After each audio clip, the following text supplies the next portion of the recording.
Hi everyone. This is the story of Maggie Delaney. Maggie Delaney, her story, feature length.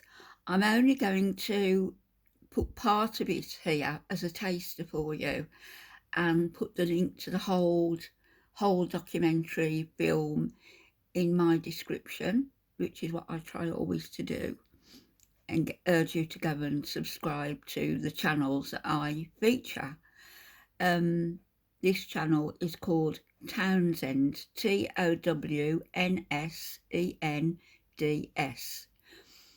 So Maggie Delaney is a fictional character, but based on facts, based on what was effectively the ethnic cleansing in Ireland during the mid 1800s, the Great Famine, 1845 to 1847 notably, but still during, you can see why Ireland, my Ireland, fought for Irish freedom, which now, in effect, seems to be in the process of being snatched back by the government of the day, who in my eyes, of today, who in my eyes are traitorous.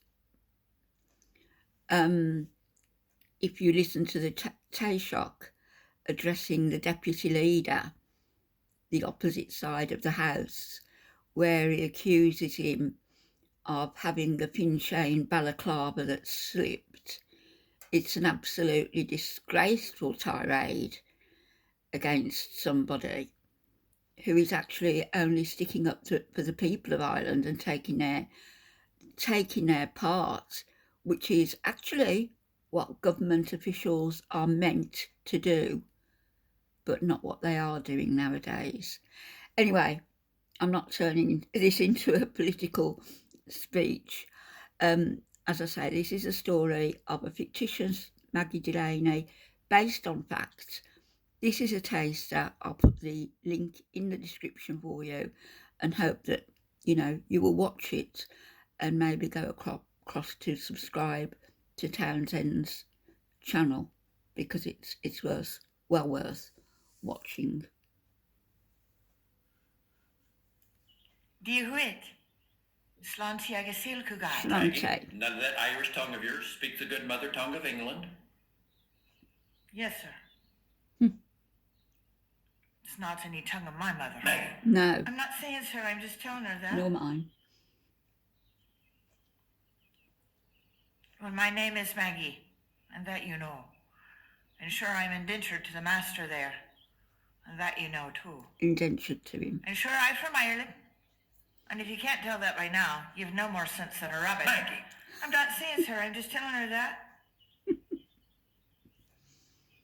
Good on you, Maggie. But I am from Ireland, born and bred there, raised till I got married to a man named Robert Delaney. My Robbie was a good man, a fine man, a man that took pride in the work of his hands and in everything he did, so he never stood ashamed before any living soul. Now Robbie was a farmer, a tenant farmer, and sure, and I farmed the land with him, and it was hard work in them days. 'Tis when you get your living from the ground, hard man and beast. A tenant farmer, when most of the land was owned by the English absentee landlords. But isn't it true that the back must slave to feed the belly? And though our days were long and hard, and I'm sure you know of those, still there were the better times too, when we'd sit before the peat fire in that little stone hut and have the sweetness of it between us because of it. Now, we didn't own the land we worked. Sure, none of us did in Ireland. It's all owned by the great lords, you see, and we have to pay a rent and a tithe in order to be able to live on it. We didn't have much left after the paying, but we had what we needed in most years. Food to put on the table, and a roof over our head, and enough to keep the wolf away from the door, and that's what anyone needs to be contented, is it not? Children? Sure. 7 children I bore to Robbie in the years we were there together. But 4 of them rested in the ground together, and only 3 were left alive to us. Our oldest was Colin. He was about 10 summers old, with a hair of wild thatch and a twinkle in his eye and a dimple in his chin just there like his pa had. And then Brenna. Oh, she was our golden child. Hair the colour of a sunset, eyes the colour of a summer sky, and had a smile what would bring the very sun up in the morning. And oh, she was her father's pride and joy.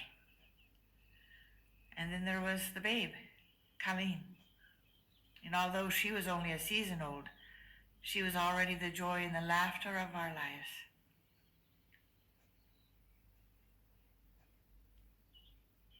We were happy there and contented, and had no thought of ever leaving it, especially to be coming here to the colonies. But you know, they say that the most sudden changes take place on the most unlikely of days. And isn't it true that it's only the good Lord himself who knows the twist and lay of the road in front of us?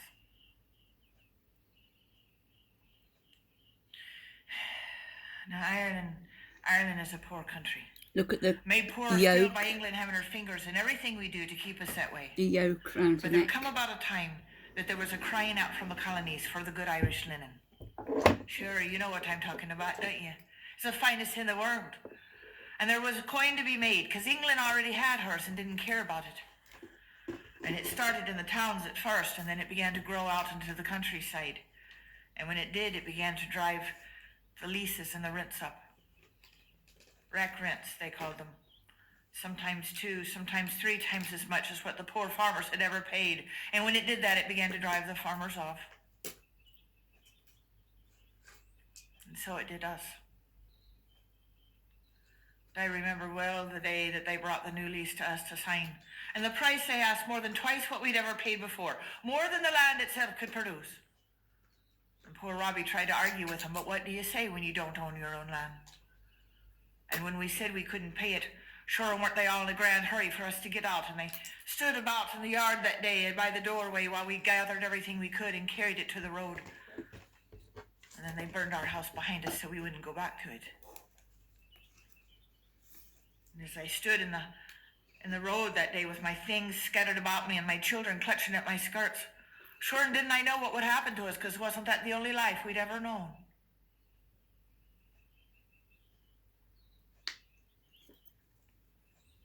Well, I'll not tell you all the days that followed.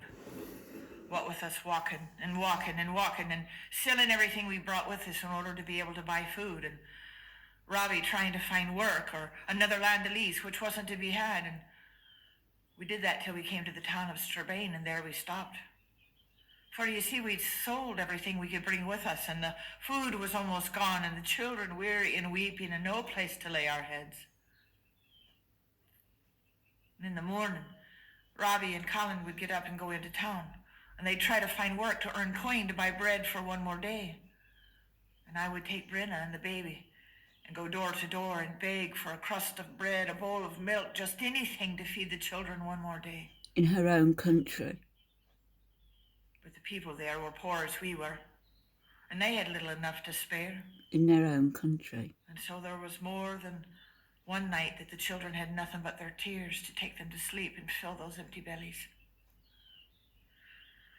Oh, Robbie and I didn't know what we were going to do. We were at the end of ourselves. And then that day comes, when he comes back from town early one day.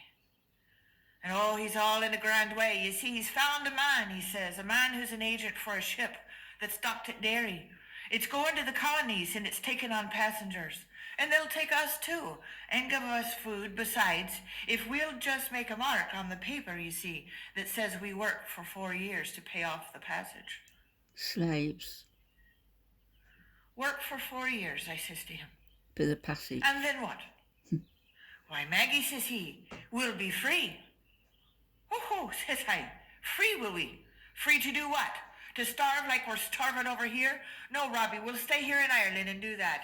Nil, Maggie, he says, it's not like that. You see, over there, the land is free. It's free, Maggie. And when we get free, we'll go get some of that land and make a place and a home that no one can ever take away from us again. Now, my mother always says I have a Thomas. I'm going to leave it there so you can follow the link that I'll leave in the description and hear the rest of the story, which goes on for another 50 minutes.